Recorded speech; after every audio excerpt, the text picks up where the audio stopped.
हाँ तो प्यारे बच्चे, गुड मॉर्निंग। उम्मीद करता हूँ आप सब अच्छे और स्वस्थ होंगे। तो प्यारे बच्चे, पिछली वीडियो में हम लोगों ने पैसेज नंबर 6 तक हिंदी एक्सप्लेनेशन यानी हिंदी में अर्थ देख लिया था। ठीक है, अब हम लोग आगे बढ़ने जा रहे हैं तो पैसेज नंबर 7 से देखते हैं। ठीक है, तो देखिए पैसेज नंबर 7 में कह रहा है कि one winter morning I see Saheb standing by the fenced gate of the neighbourhood club. देखिए फेंस्ड गेट मतलब बाड़ लगे दरवाजे, नेबरहुड मतलब पड़ोस। तो सर्दी की एक सुबह में साहेब को क्लब के बाड़ लगे दरवाजे के पास खड़ा जो है कि देखी। Watching two young man dress in white playing tennis, जहां पर कि दो लोग ड्रेस पहने हुए टेनिस मैच खेल रहे थे। I like the game he hums मतलब बुदबुदाना, यानी वह साहब नाम का लड़का धीरे धीरे कहता है कि मुझे टेनिस पसंद है। Content to watch it standing behind the fence, चारदीवारी के पीछे से ही वह खेल को देखकर संतुष्ट था।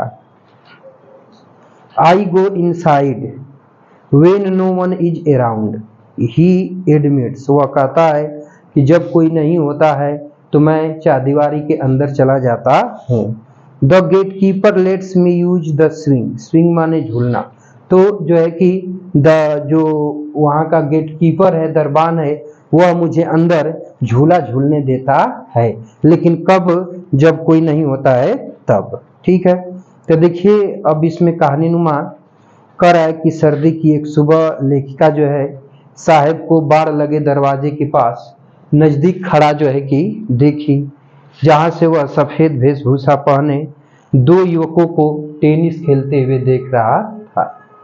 अब वह कहता है, अपनी इच्छाओं को व्यक्त करते हुए कहता है कि मुझे टेनिस खेल पसंद है। वह गुनगुनाता है और बाड़ के पीछे से खेल को देखकर बहुत ही संतुष्ट होता है। और आगे कहता है कि जब कोई नहीं होता है अंदर तो मैं घर के अंदर चला जाता हूँ और द्वारपाल मुझे झूला झूलने देता है, मुझे कोई भी दिक्कत नहीं होती है। ठीक है, तो फिर बातचीत आगे बढ़ती है बाबू।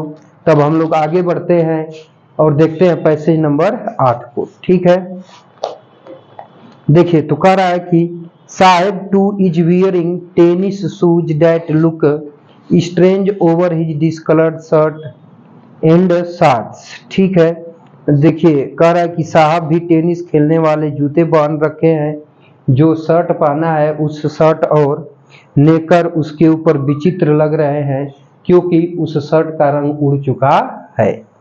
आगे कह रहा है कि someone give them to me, किसी ने वह मुझे दे दिया था। He says in the manner of an explanation, स्पष्टीकरण के ढंग से वह कहता है। द फैक्ट, तथ्य, they are discarded shoes of some rich boy, सत्यता तो यह है कि वे जूते किसी धनी घर के लड़के के द्वारा त्यागे हुए थे।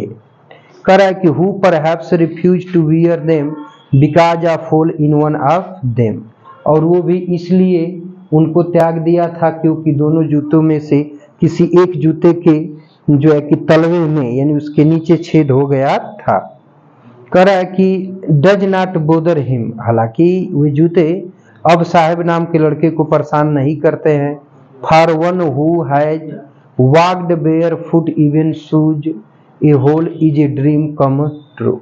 कह रहा है कि एक व्यक्ति जो हमेशा नंगे पांव घुमा हो और उसको ऐसे भी एक जोड़ी जूते मिल जाए तो उसके स्वप्न पूरे होने जैसे दिखाई देते हैं।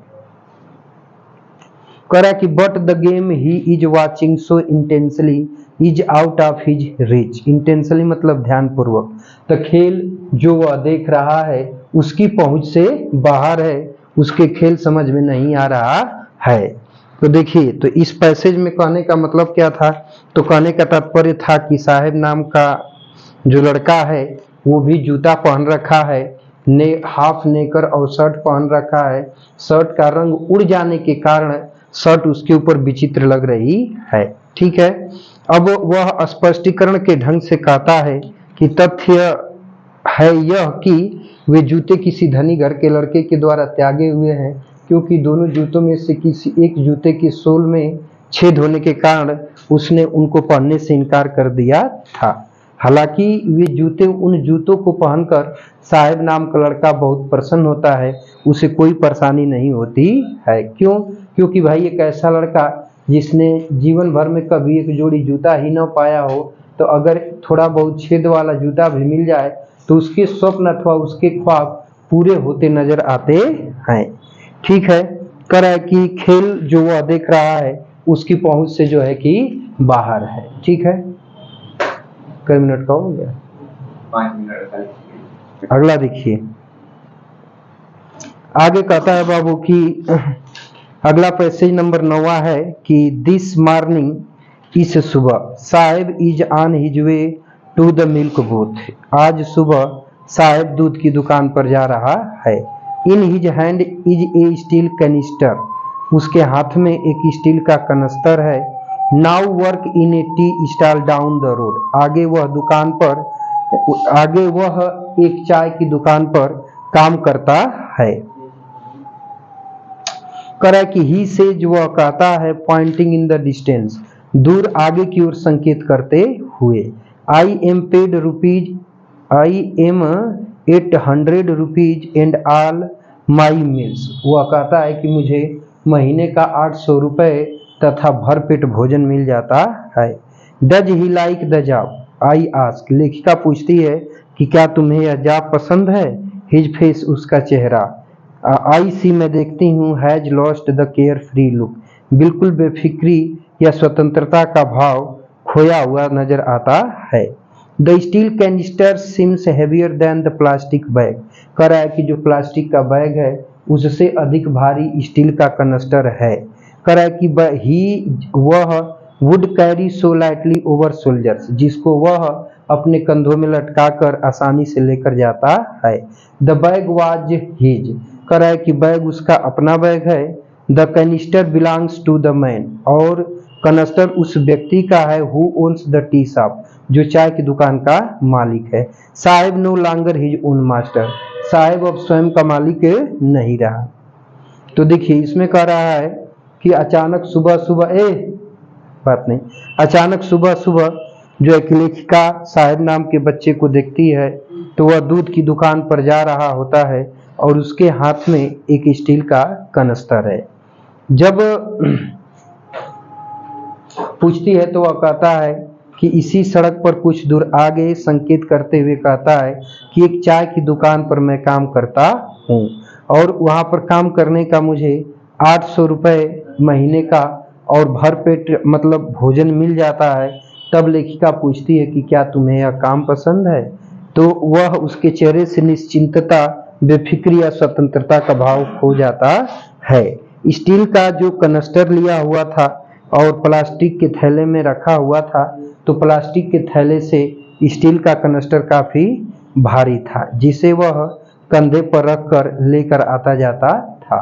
तो बैग तो उसका अपना था, परंतु जो कनस्टर था वह दुकानदार यानी चाय की दुकान के मालिक का था। साहब अब स्वयं का मालिक नहीं रहा था, क्योंकि वह दूसरे की दुकान पर काम करने लगा था।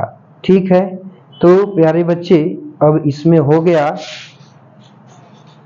जो है कि आप लोगों का ये कहानी का पहला हिस्सा यहाँ से समाप्त हो जाता है।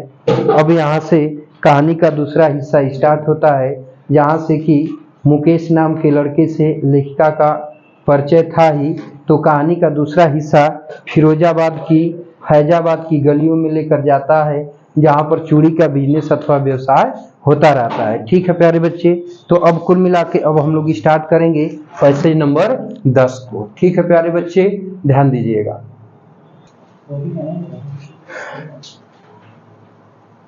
हाँ तो प्यारे बच्चे, इस वीडियो में बस यहीं तक, बाकी हम लोग मिलते हैं 10वें पैसेज से नेक्स्ट वीडियो में। तब तक के लिए प्यारे बच्चों टेक केयर, बाय बाय, जय हिंद बच्चों। और यह वीडियो देखने के लिए आपका तहे दिल से बहुत बहुत धन्यवाद।